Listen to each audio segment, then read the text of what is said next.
Welcome to the City Futures Seminar Series. I would like to acknowledge that we're meeting today on the traditional land of the Bidjigal people of the Eora Nation, and I would like to pay my respects to elders past and present, as well as any First Nations peoples joining us today.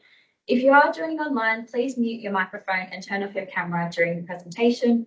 Once we get to the Q&A, you're welcome to turn your cameras back on and unmute yourself. You can also put a question in the chat at any time, and we'll be monitoring this throughout the presentation. Now I'd like to hand over to my colleague, Karen Hosseini, who will introduce today's speakers.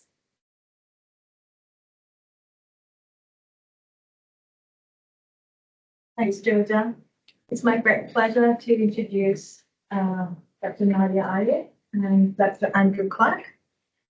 Nadia is based in Southwest Scotland and is joining us online today.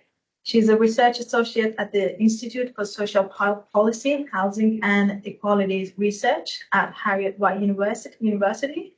She's an interdisciplinary academic with interest in psychology, physical psychiatry, and sociology. Andrew, who is joining us in person today, is a sociologist with expertise in housing studies, social policy, and urban sociology.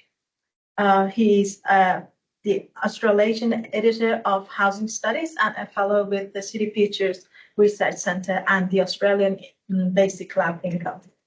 Today, Nadia and Andrew are going to talk about the relationship between stable housing and social capital, and the crucial role of stable housing in both accumulation and effective use of social capital. Please welcome our speakers.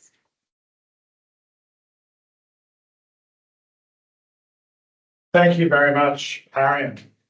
So Nadia is going to kick us off. We're going to sort of do a bit of tag team throughout the presentation. So Nadia, if you'd like to kick us off. Yeah, great. Thank you so much. It's lovely to be here virtually. Thanks for joining us for this this discussion. So we'll just start off, well, at the beginning would be helpful really. So I thought it would be helpful to run through what we mean by social capital, so that we can kind of properly engage with the material and the kind of arguments that we propose today. So as many of you will know already, or potentially be able to guess, that there's no kind of agreed definition to social capital, and it's used across different disciplines and has different applications. But the way that Andrew and I are understanding social capital is through focusing the attention towards kind of the spaces between people. So specifically looking at the affordances of relationships in the form of resources that are exchanged. So quite keen here to emphasize that we're... New message 3.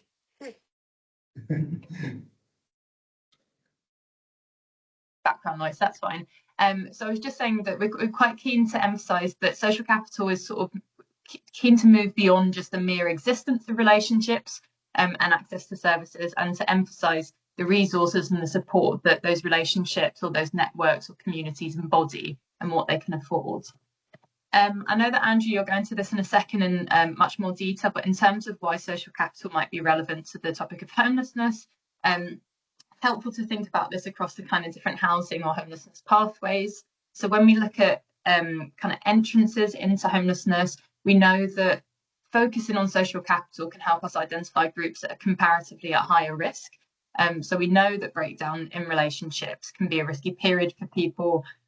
Really keen here to emphasize that, you know, this is within a broader context of housing insecurity, unaffordable housing. So, you know, we'd argue that the breakdown of relationship is not necessarily the causal mechanism, but nonetheless, it helps us to identify groups that may be at risk or slightly more vulnerable. And we know that having social capital also serves as a bit of a buffer during certain crises. So whether that's crisis of unemployment, serious medical issues, so it can serve to buffer and temporarily kind of suspend that risk. Thinking about kind of experiences during homelessness, we know that relationships and social capital can promote a sense of belonging and emotional support. Particularly, you know, there's quite a bit of discussion in the literature around relationships and social capital that promote kind of supportive relationships that don't come with judgment or stigma. And importantly as well, it kind of facilitates resources during that experience of adversity, so food, money, accommodation, etc.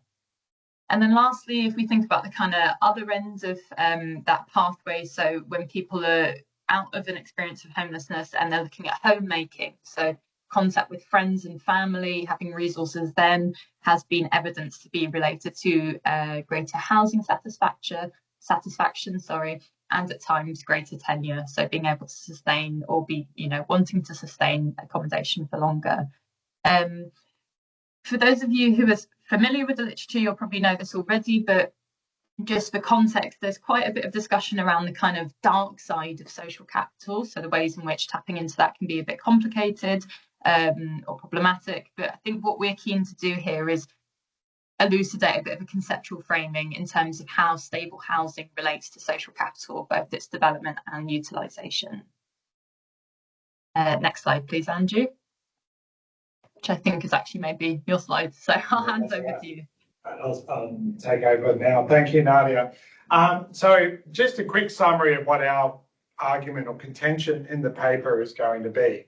Essentially, through an analysis of the way in which social capital works or plays out in the experiences of people who are homeless, we show that that a lack of stable housing, it's the lack of access to stable housing that people who are homeless experience, undermines some of the core conditions or the key conditions that are necessary for the accumulation and positive use of social capital in people's lives.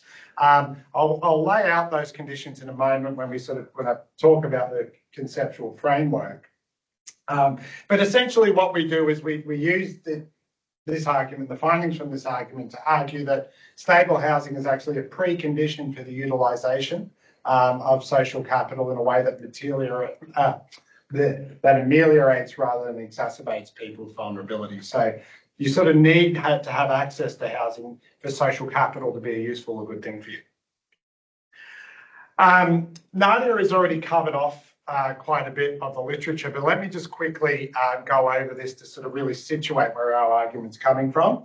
So when we reviewed the literature for this paper, we noticed that there are two discrete sets of findings.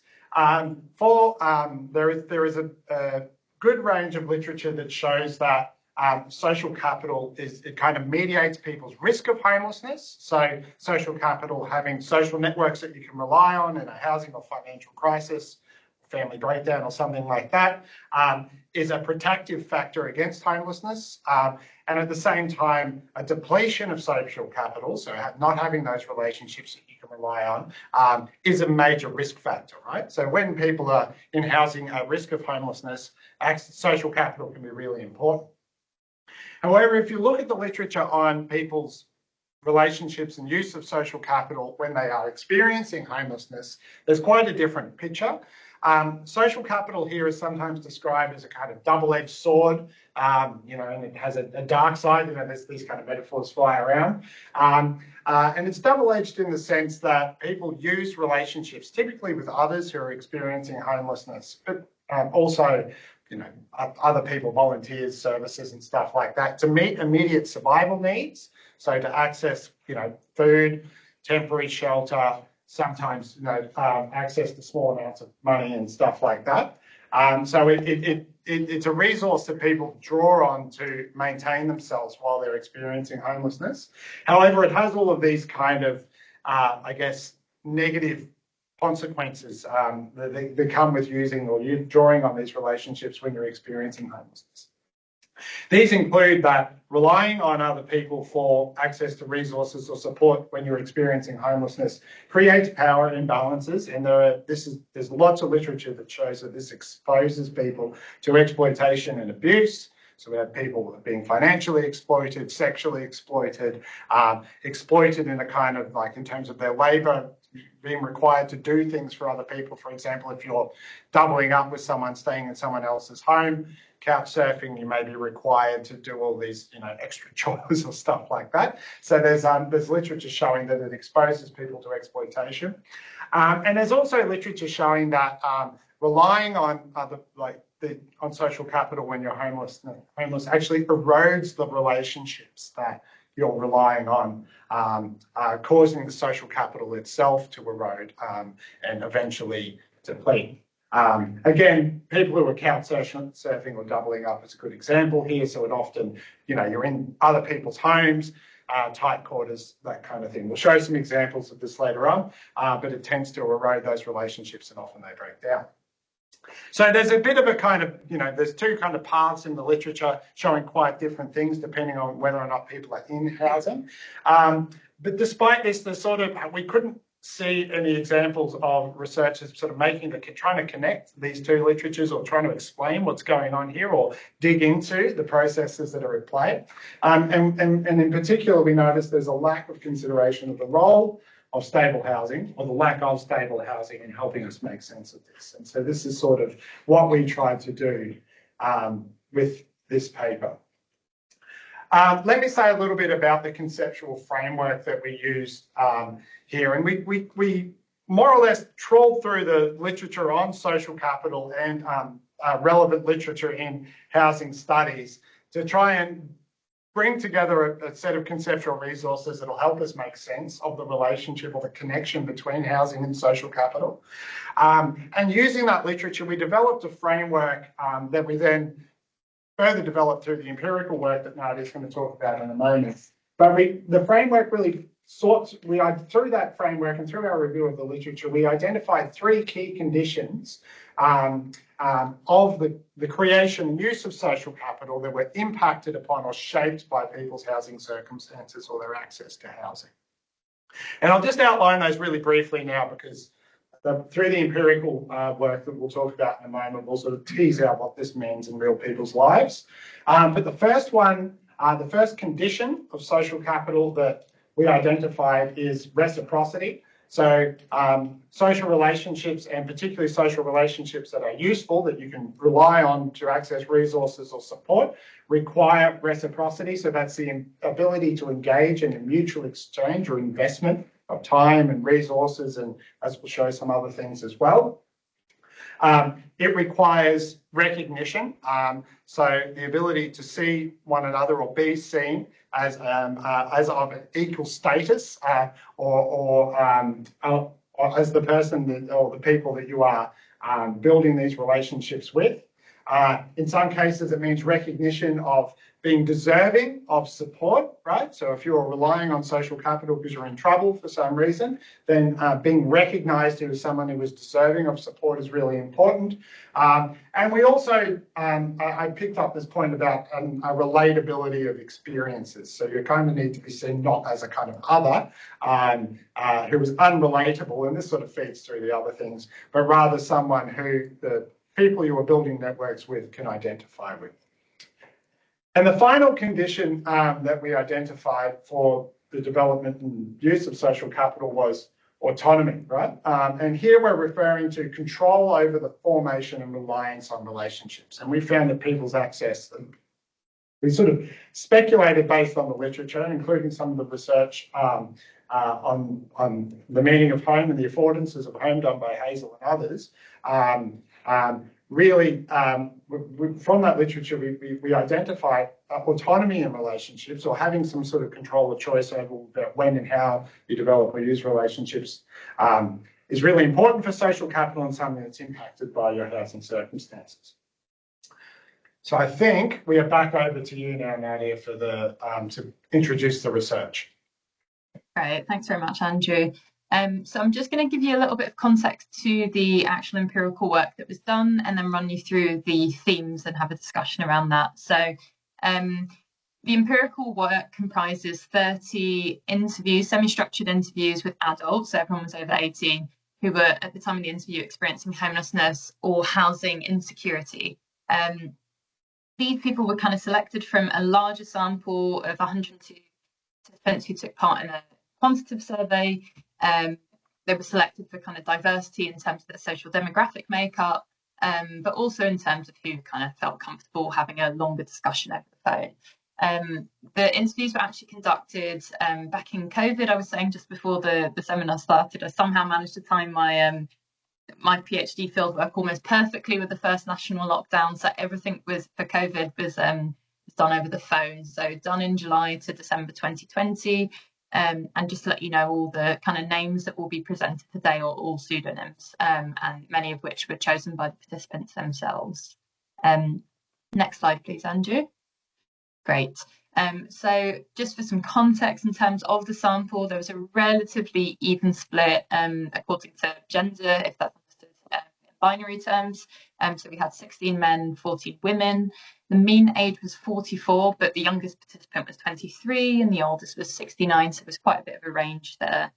In terms of people's sort of accommodation status at the time, you know, I've just flagged that this was during the pandemic, so this looks a little bit different to how it may have typically looked outside of that period. But most people that I spoke with were in a hostel for people experiencing homelessness. So that was 20 out of 30. We had one participant that was in emergency accommodation. 5 were in kind of insecure, precarious situations such as couch surfing. 2 were in private rental and 2 were in medical institutions. Next slide, please, Andrew. Fab. So we, once all of those interviews were done, got them transcribed, and then we ran through it together and thematically analysed the data. And we kind of identified 3 key themes that I'll run you through alongside some of the quotes from the conversations I had with participants. So the first theme is homelessness and difficulties performing reciprocity. This is both material and emotional reciprocity, which I'll come to in a second. Second is misrecognition and the eschewal of support networks. And lastly, we've got reduced autonomy in the use of social capital. Next slide, please. Fab. So let's see if my eyesight will let me read out the small font, so bear with me. So first theme was focusing on homelessness and difficulties performing reciprocity, both material and emotional. So what I'm keen to emphasise here is that absolutely everyone that I spoke with, all of those 30 people, emphasised the kind of atrophy of social relationships that they experienced whilst in their kind of housing insecurity, whilst experiencing homelessness. And this was evident across, different types of relationships, whether they were long-standing relationships, whether they were relatively recently kind of formed. And that was also across levels of intimacy. So from kind of acquaintances to, people in the inner circle. And what this looked like was a kind of lack of stable housing meant that people really, really struggled to invest in relationships and engage in practices of reciprocity.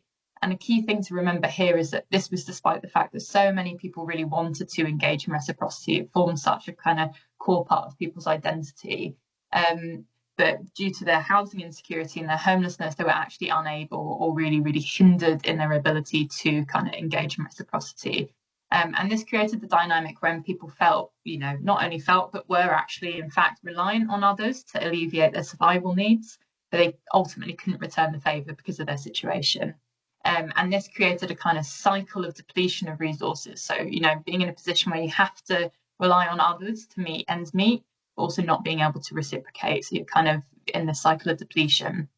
So I'm just going to read these quotes out because I know it's kind of difficult to juggle me speaking and also reading. So the first one's from Josephine, and she says, "I wish it was like a proper flat and that I could have a friend over because I have the space. It's just like a hostel policy. It was very frustrating not to be able to, reciprocate. I'm invited to people's house for dinner and things like that, and I can't do that. I can't even have like one friend over for dinner." And then Naomi speaks about, kind of what I was alluding to, that being able to reciprocate is a really core feeling and desire for people. So Naomi says, "The thing about me is I really like helping people, giving them advice, going and physically being there and doing stuff for them. This whole experience that I had," and she's referring to homelessness there, "took it all away. I had absolutely no way to prove my worth."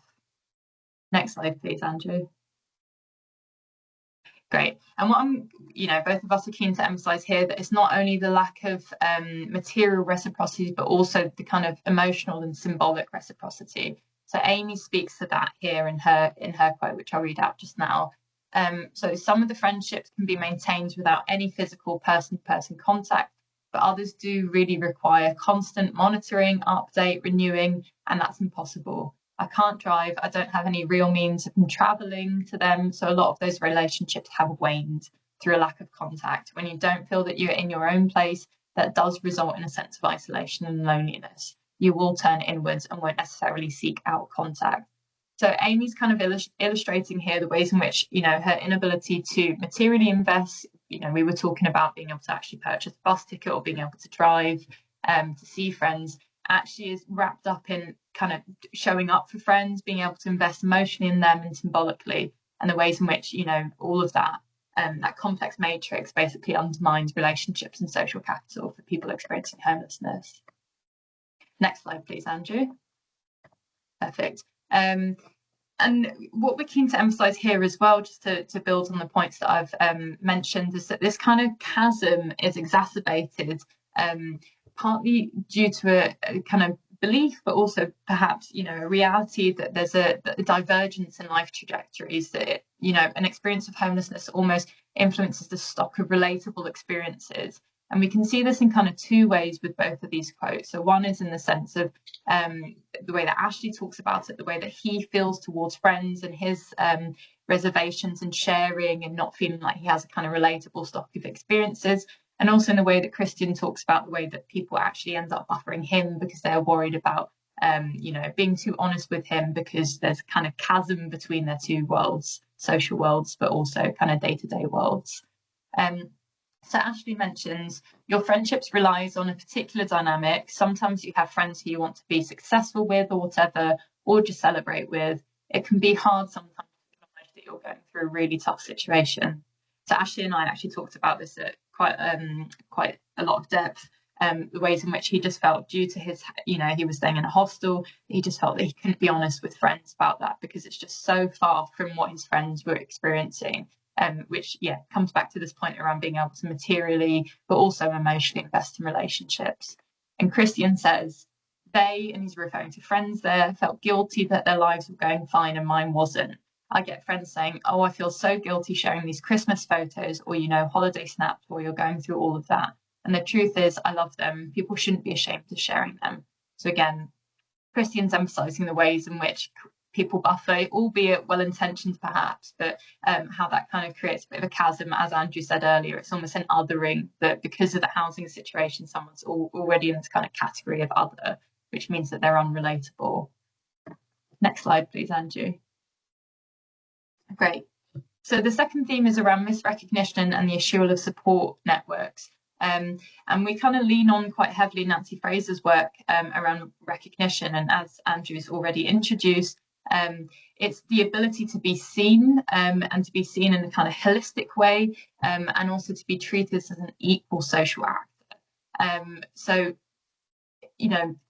what we'll do now is kind of through these quotes show the ways in which an experience of homelessness can reduce someone down to a specific identity to the extent that they don't feel seen or they feel kind of misrepresented in some ways. And that can be achieved through kind of overemphasizing certain features of someone's situation and almost conflating someone's housing situation with a kind of personal characteristic or, the kind of extreme end, the personal deficiency.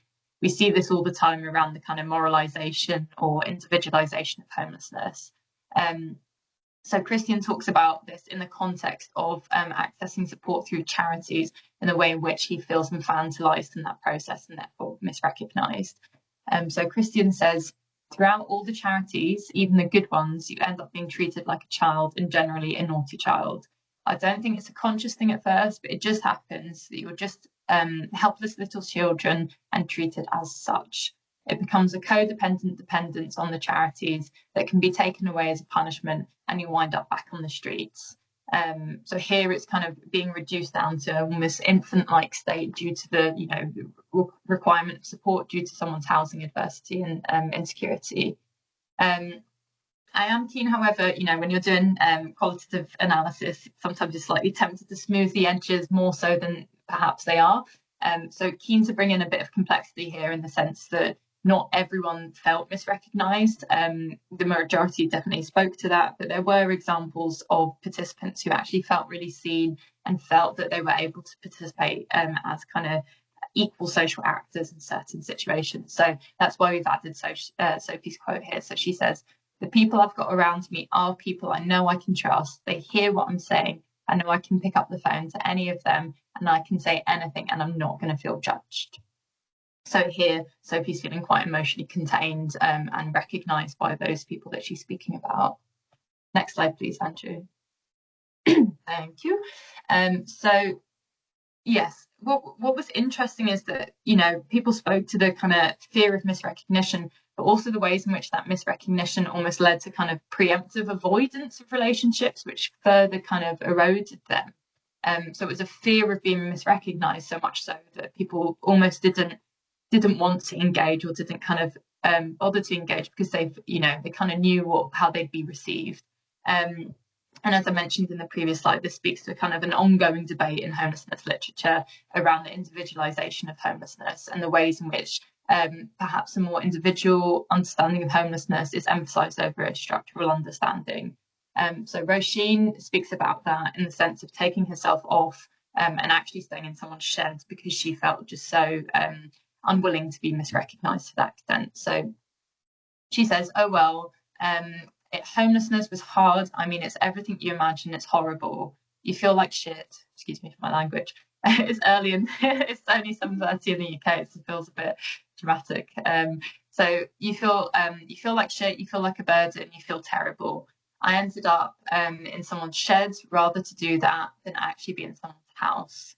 And Maya speaks to something, slightly complicated in the sense that she kind of knew that she would be recognised in the sense of be considered deserving, but there's a kind of oversimplicity in her situation and a kind of taking away of her agency. So that's, in that sense, Maya felt misrecognised, not in the sense of being deserving of support, but kind of an overly sympathetic, and again, maybe similar to Christian's in the sense of being infantilised in her kind of moment of need. So Maya says, I didn't let them, and them being family, know as much at the time when I was homeless. I didn't want no sympathy. I didn't want to do it myself. If I had told them, they would have helped me a lot more, but I didn't want to. I didn't want to stay with them. I wanted my own place. I didn't want to put it on them. So this kind of leads quite well to the next theme, which if we go to the next slide, please, is around reduced autonomy in the use of social capital. So, you know, we're going to propose, and I hope it's not too radical an idea, that there's an enmeshment between someone's social life and their housing. So the ability to which someone has control over moulding their social world, and also particularly in using and tapping into their social capital, is really closely linked to someone's housing situation. So having an influence over if they can access it, how they can access social capital, and when someone taps into social capital, and also the kind of sustainability of being able to do that. So in this quote, Wayne speaks to quite elegantly the ways in which he's felt he had to relinquish control over various kind of domains of his life. And we spoke at length around the ways in which he had to relinquish that control over his kind of interpersonal relationships as a result of living in a homeless hostel. So Wayne says, I enter this new phase of life with trepidation. I've been here being the hostel, a year, and I think the right word would be I've become institutionalized, because you do. When you live in this kind of environment, there are certain rules and parameters that you have to live within. I'm a puppet and I jump through the strings that you pull. It's quite strange when I said I want to move on. I don't think they, and he's referring to the staff here, get that question thrown at them very often. I want to have my life back, to be as normal as I possibly can. So yes, Wayne and I spoke at length around the ways in which, particularly, he actually focused a lot on his romantic relationships, the ways in which being in a hostel actually ultimately didn't give him any control over what those relationships looked like and how he could build upon them. Next slide, please, Andrew. Great, thank you. So put differently, we argue that stable housing is, having the ability and the control over one's life, particularly over one's social relationships. And we argue this in time, what we've seen through the conversations is that it kind of happens in two key ways. So homelessness places people in situations where they are compelled to rely on others to meet their basic needs, even if doing so actually undermines those relationships. And that can happen through two kind of mechanisms, either through erosion, through tension, or depletion through kind of fatiguing support. So ultimately, in relying on those relationships, people are actually saturating that support that those relationships embody, but they're kind of in a situation where they don't really have any other choice.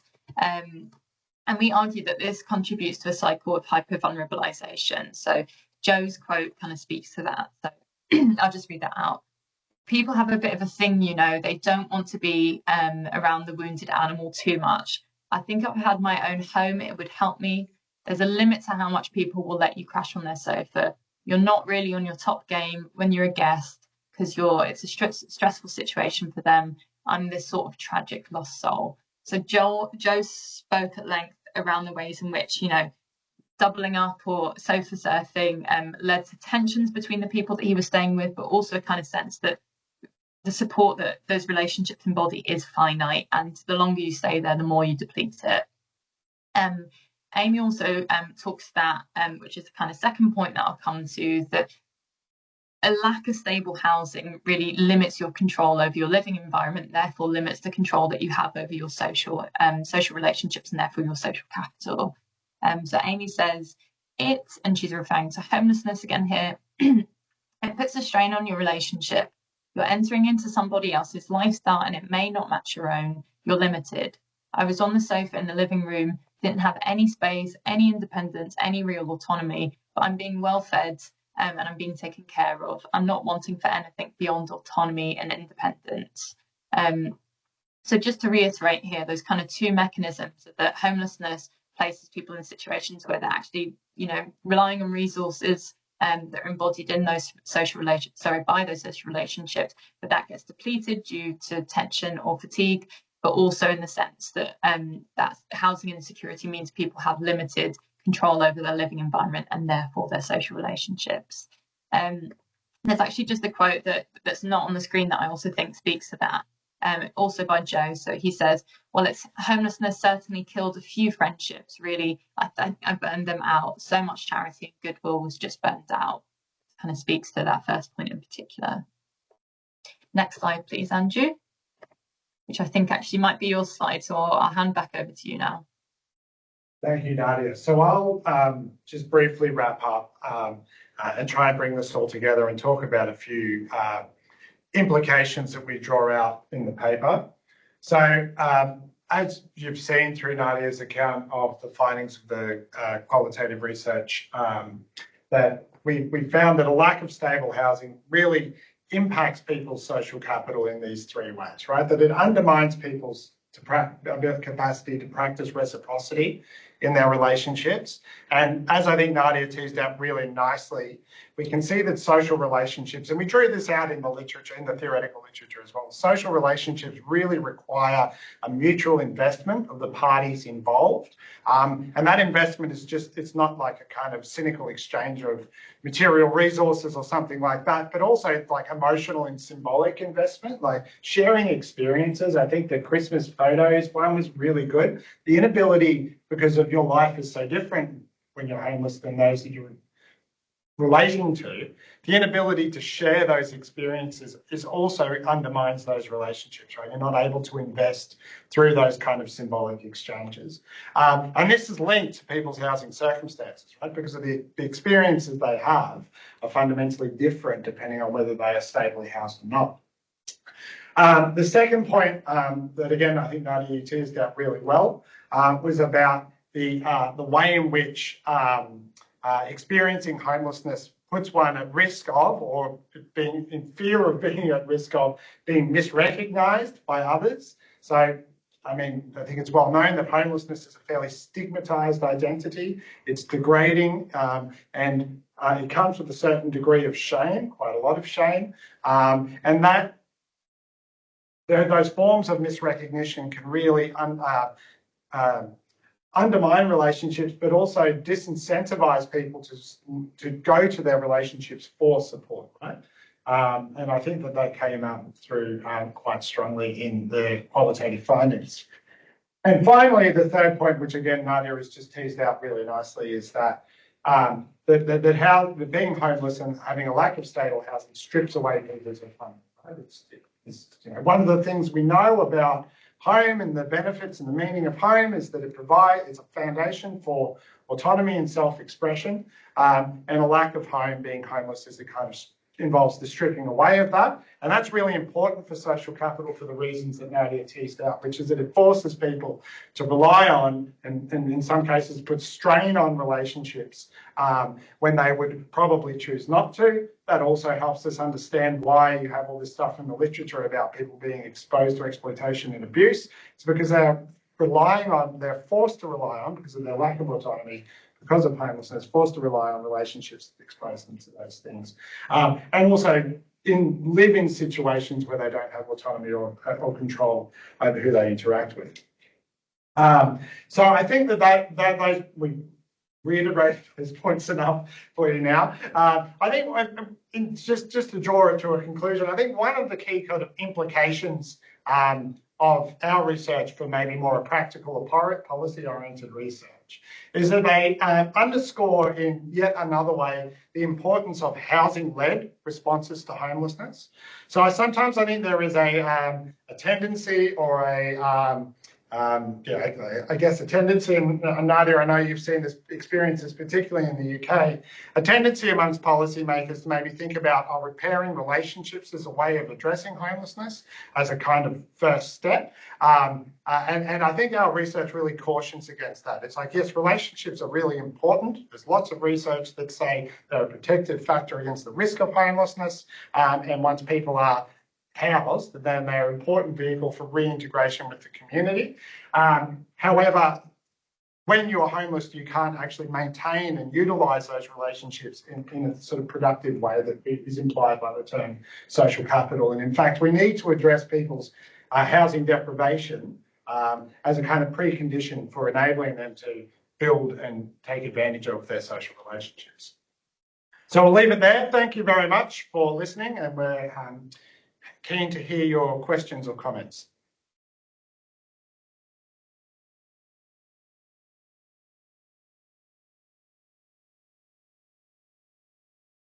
One question in the chat from David Linney. Hello, David. Yeah. Thanks for this. I really enjoyed it. I hope this isn't too off topic. Just wondering if either of you have thought about the relationship between the experiences of this cohort and people living in poor qualities and or stigmatized housing, like boarding houses, social housing estates, etc. I ask because I sometimes fear that we technically address homelessness without properly addressing the issue you raised. I think that's a really good point. Did you want me to speak to that, Nadia, or would you like to? Yeah, go ahead, Andrew. I think that's a really interesting point, David. And the first thing it makes me think of is that the sort of line between homelessness and being housed is more blurry than it might appear at first instance. And we can see this just in the different ways in which homelessness is defined in different jurisdictions. And it was interesting that your examples included both boarding houses and social housing, which in Australia we would see as two sides of that line. So if you're in a boarding house, you're still classified as homeless, at least when we count homelessness in the census. I mean, some state governments might consider you to be housed for policy purposes or whatever, that kind of thing. But you would normally be considered to be homeless in that situation, yeah. And I think that a lot of the findings that we've drawn out here apply to that situation. You know, there's very limited autonomy. People are forced to share spaces with others that they don't know and they might choose not to, and all of these kind of things. But I also take your point in the way in which we, at least in Australia, have we provide social housing and the kind of conditions that we sort of maintain it in. That there may be situations where people are technically stably housed, but then some of these other features some of these conditions around social capital formation and use are undermined, particularly something about recognition if we think about the stigma that accrues to those groups. And it makes me think of Michele Lancioni's recent book where he talks about, you know, maybe we need to think beyond just thinking of housing. If we house everyone who's homeless, then we will have solved the problem. That actually what it means to be housed and what it means to be at home and the way in which that resonates with people's social status and their desires and their lived experiences probably needs to go a little bit further than that. Yeah, I don't know if you wanted to add anything to that. No, I think that's really helpful, and definitely agree, particularly around the emphasis on homemaking. Because yeah, as you say, that just because you're in, I guess what would officially, I know the UK and Australia are quite different, but officially would be considered stable housing doesn't necessarily mean that, you know, those three kind of dimensions that we've spoken about today are kind of ensured. But I would say that, you know, the kind of emphasis with this is, you know, there's certain, you know, you're so far from being able to meet those conditions when you're in really unstable housing, and particularly in experiences of homelessness. But yeah, I think the kind of discussion around housing people also needs to go further in terms of facilitating people to home make, to community build, and other things that will actually contribute to recognition and autonomy and also reciprocity.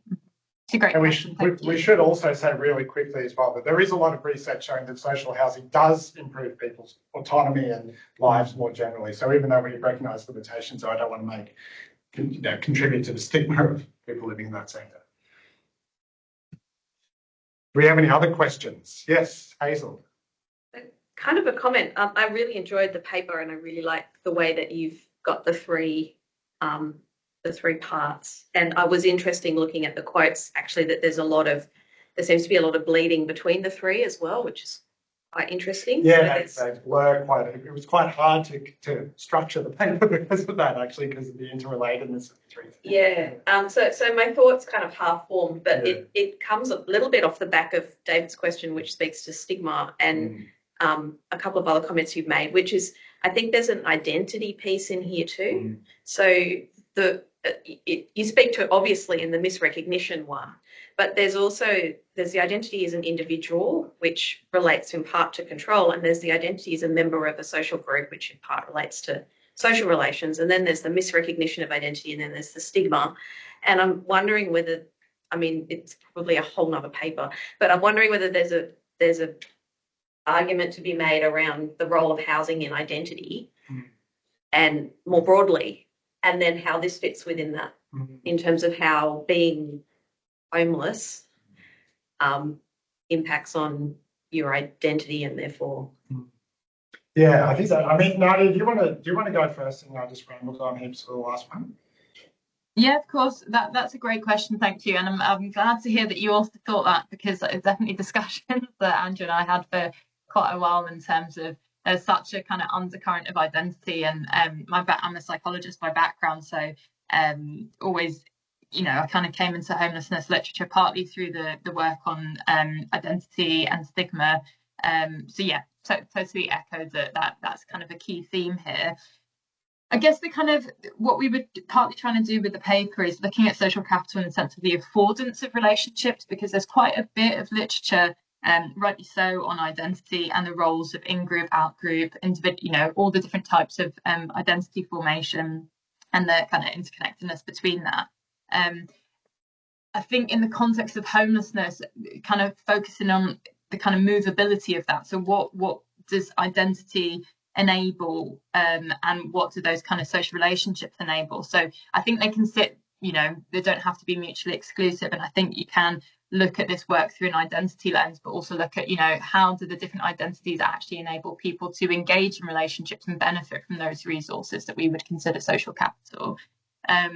But yeah, I'm super interested in the kind of identity side of the work, but yeah, keen to kind of emphasize that affordance and how identity might actually translate into something that is kind of material or beneficial ultimately to resolve someone's housing situation.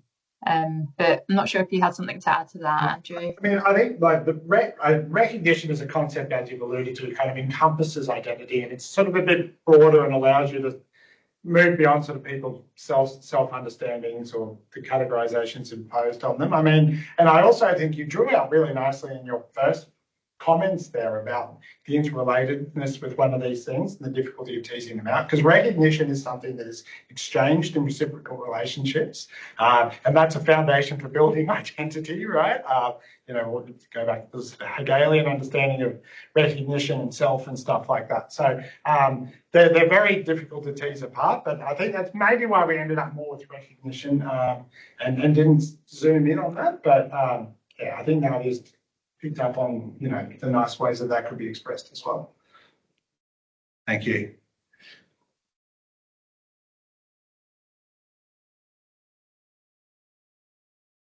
Any other questions? The paper is available, published in, it's Housing Studies, isn't it, Nadia? Came out a little while ago. It took us a little while to get around to actually doing some presentations on this. So the paper is available through Housing Studies if you're interested in having a read or learning more. And thank you all very much for your attention and questions. Thanks so much, everyone.